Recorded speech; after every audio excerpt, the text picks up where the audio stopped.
चंद रोज पहले उत्तर प्रदेश के मुख्यमंत्री योगी आदित्यनाथ ने विरोधियों को 10 मार्च की बात, गर्मी शांत कर देने की बात की थी, दावा किया था। तो अखिलेश यादव ने चुनावी साझेदार जयंत चौधरी के साथ कुछ इसी अंदाज में जवाब भी दिया और जयंत चौधरी ने वोटरों से अपील की कि बीजेपी नेताओं की चर्बी उतार दो। देखिए उत्तर प्रदेश के चुनावी समर में नेताओं की जुबान की धार इस समय कितनी तेज होती जा रही है।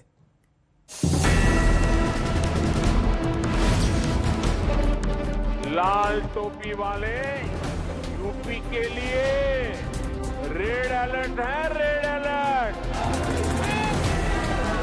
लाल रंग है, वो रंग इमोशंस का है। बटन को ऐसा दबाओ कि भारतीय जनता पार्टी की जो चर्बी चल रही है, सारे नेताओं की चर्बी उतार दो आप। मैं मई और जून में भी इसको बहुत शिमला बना देता हूँ। फरवरी की शुरुआत में सूरज की तपिश बढ़ने के साथ ही वोट का तवा भी तमतमाने लगा है। नेताओं की जुबान की तासीर बता रही है कि यूपी की चुनावी गर्मी पूरे शबाब पर है।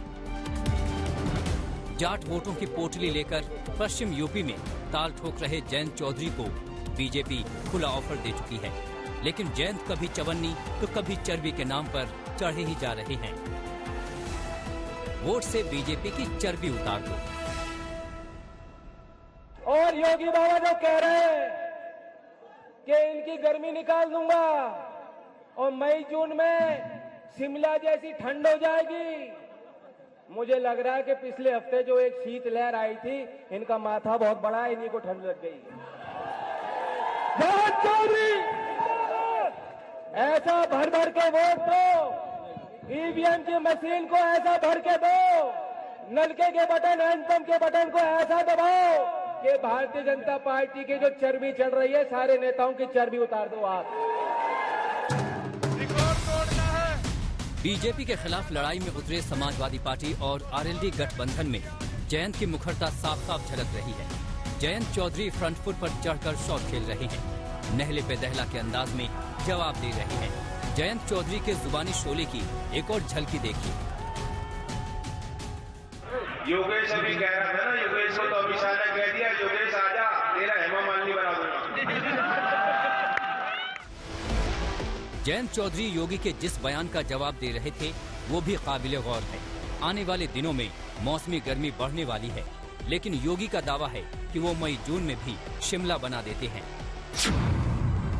10 मार्च के बाद गर्मी होगी शांत। एक गर्मी जो अभी किराना में और मुजफ्फरनगर में कुछ जगह दिखाई दे रही है ना, ये सब शांत हो जाएगी इसके बाद। क्योंकि गर्मी कैसे शांत होगी, ये तो मैं मई और जून में भी इसको बहुत शिमला बना देता हूं। बीजेपी ने यूपी की लड़ाई में हमले की लाइन खींच दी है। तय कर दिया है कि अखिलेश पर हमला किस दिशा से होगा। सीधी रणनीति है समाजवादी पार्टी की नीति और नियत को कटघरे में खड़ा करने की। इसलिए मेरठ हो या मुजफ्फरनगर, गाजियाबाद हो या कैराना, योगी के तेवर और अंदाज नहीं बदलते। लेकिन भाइयों बहनों, इससे पहले पैसा जाता कहां था? इससे पहले ये पैसा समाजवादी पार्टी के इत्र वाले मित्र के घर में पहुंच जाता था। पैसा जनता का, और टूर समाजवादी यूरोप में निकले हैं। कहेंगे समाजवादी, नाम समाजवादी, काम दंगावादी और सोच परिवारवादी। बीजेपी ने अखिलेश और जयंत के लिए जो चक्रव्यूह और जो मोर्चा तैयार किया है, उसमें घुमा फिराकर दंगे पर चुनावी पंगे की कोशिश दिखती है। माल तो वही पुराना सड़ा गला माल है, जिसने असुरक्षा दी, जिसने दंगा दिया, जिसने माफिया दिए। और आज भी कहते हैं, कह रहे आने दीजिए सरकार।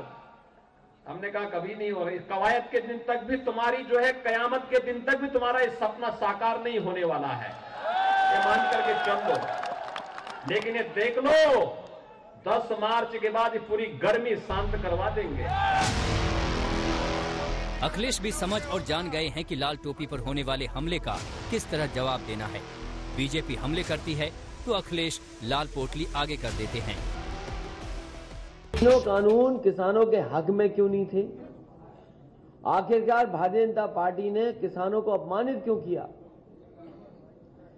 अपमानित करने का काम अगर किसी ने किया तो भारतीय जनता पार्टी ने किया। इसीलिए मैं अपने संग अन्न लेकर के चलता हूं। ये अन्न की लाल पोटली, लाल टोपी और अन्न की लाल पोटली, इनको सबक सिखाने का काम करेंगे। बीजेपी और समाजवादी पार्टी के इस जंग में अभी और ज्वार भाटे उठेंगे, इसका कोई किनारा फिलहाल नहीं दिख रहा। आज तक ब्यूरो।